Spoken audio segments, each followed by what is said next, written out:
Well, I'm guessing everyone wants to know what I thought about E3 this year, so I'm going to try to make this video as brief and concise as possible while getting to all the key points that I want to touch on.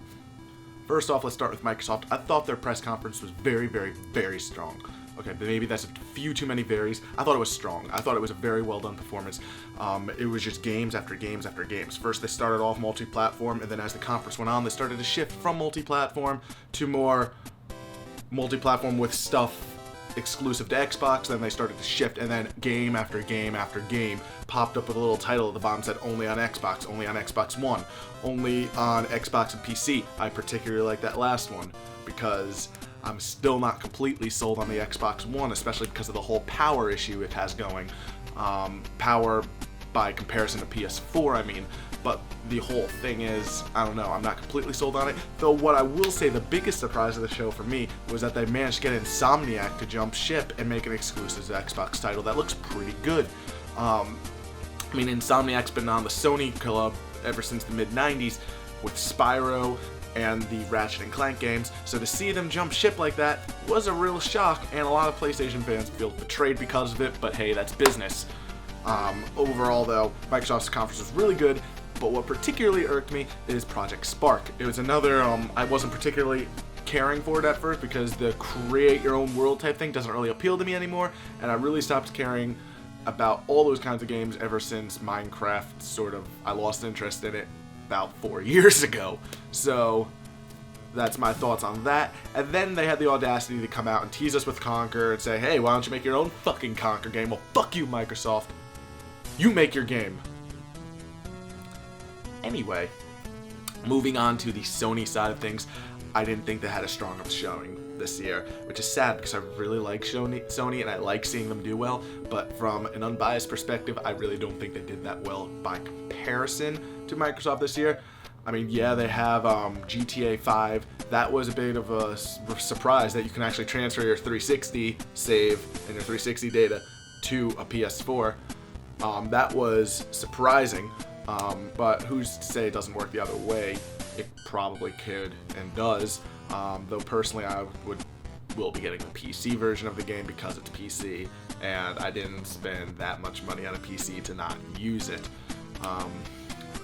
Overall, though, I felt like Sony's was a bit slower paced. It started off well, and then they had this really weird break in the middle where they were like, hey, let's stop talking about games and talk about products and consoles. And then it was a weird break, and then they tried to recapture their momentum after that with games, and it just never seemed to happen. They finished strong with Uncharted 4, but overall, I didn't feel as blown away by their performance. I didn't feel as swept by their performance as I did with Microsoft.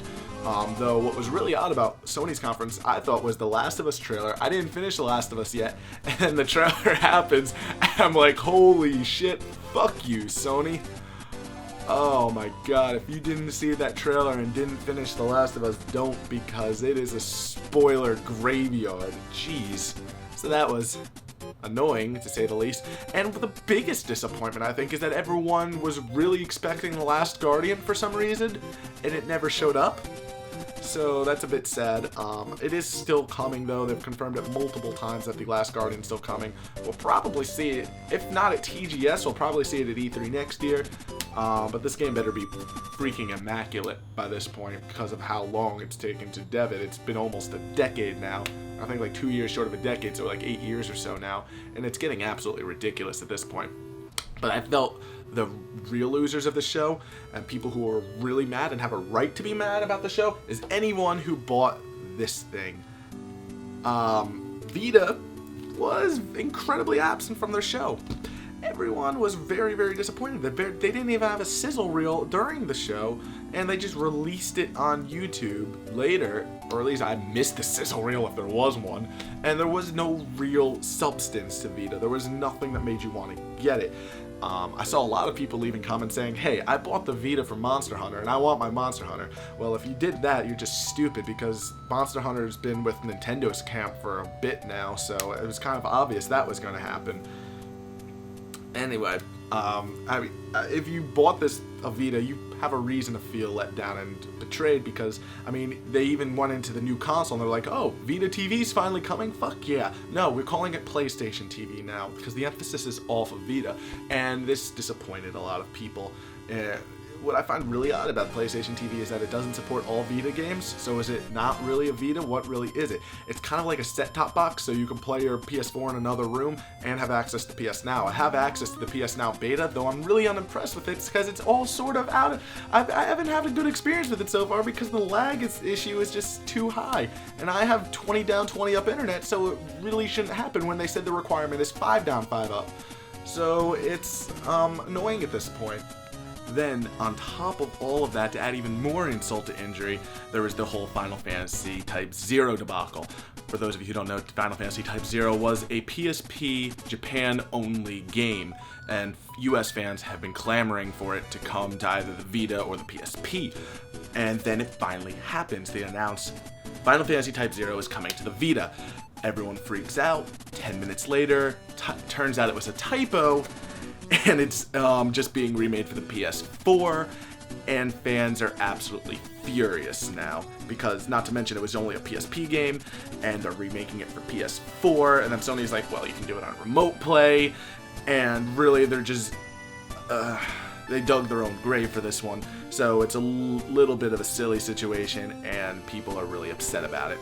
On the Nintendo front, though, they did pretty well. There was nothing that really stuck out to me. I mean, Smash looks like Smash. I thought Pac-Man and Palutena were really silly characters to sort of add. They seemed kind of like weak choices, nothing with too much substance. Pac-Man especially. I was eating food when they announced it, and I almost choked on it. What I found really interesting was the Mario Maker that they're coming out with, because I felt like the last few 2D Mario games were all very, I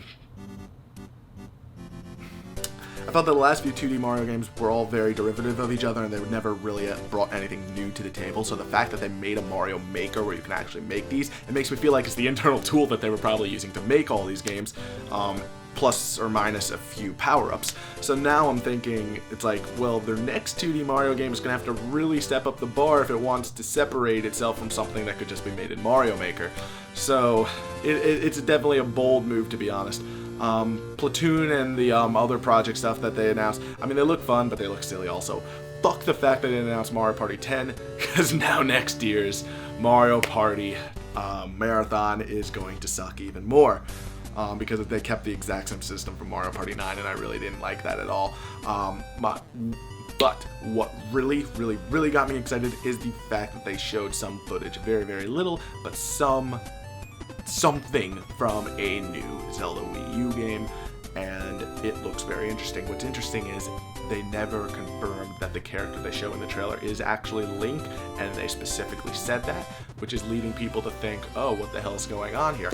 It promises to be an open world Zelda, like a true open world experience, like go anywhere, do anything, come in at any angle type game. So that's going to be very interesting to see, and I'm really excited from it. The art style looks like a combination of Skyward Sword and Wind Waker, which is really odd because I described Skyward Sword as a combination of Wind Waker and Twilight Princess.